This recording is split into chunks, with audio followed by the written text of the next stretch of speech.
Sen kahve çekeceksin. Gel Dilek Hanım gel.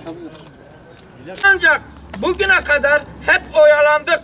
Bugün, yarın diyerek yargı kararlarına uymayanlar, bizler gibi taşeron işçisi olan Soma Linyit ocaklarında iş cinayetinde yapmamızın sebebi hakkımızda verilen bir yargı kararları var.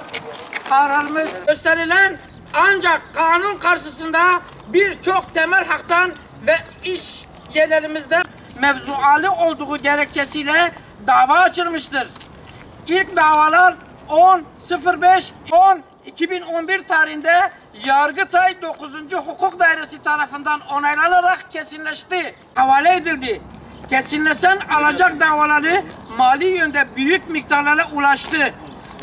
Bizler karayollarında taşeron işçisi olarak gösterilen ancak kanun karşısında birçok temel haktan ve iş yerlerimizde uygulanan toplu iş sözleşmesinden yararlanamayan işçileriz.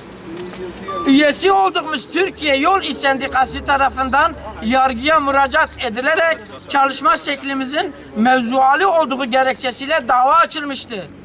İlk davalar 10.05.2011 tarihinde sonuçlandırıldı.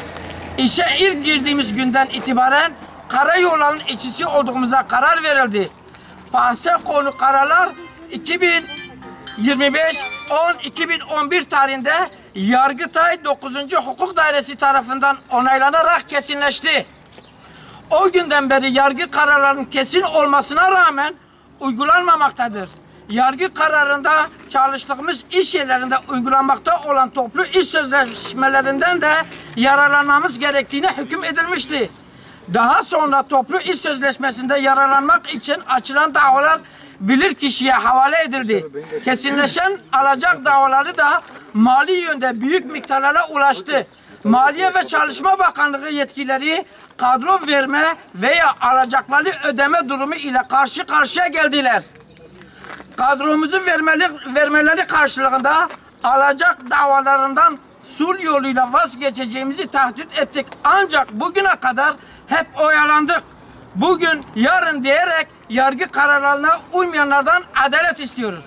Parti ayrımı yapmadan ilimizin tüm vekillerine sesleniyoruz. Çözüm yeri meclistir. Kanun yapan meclis yaptığı kanunlara uysun diyoruz.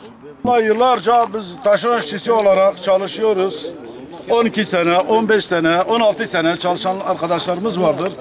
Hep taşeron işçisi, taşeron işçisi, taşeron işçisi dediler. Bugün haş, yarın dediler. Bize bir şey vermediler. Yani hep taşeron işçisi. En merak ettiğim şey budur. Taşeron işçisi kilosu lirayla mı satılıyor yoksa kuruşla mı satılıyor? Ben en merak ettiğim şey budur.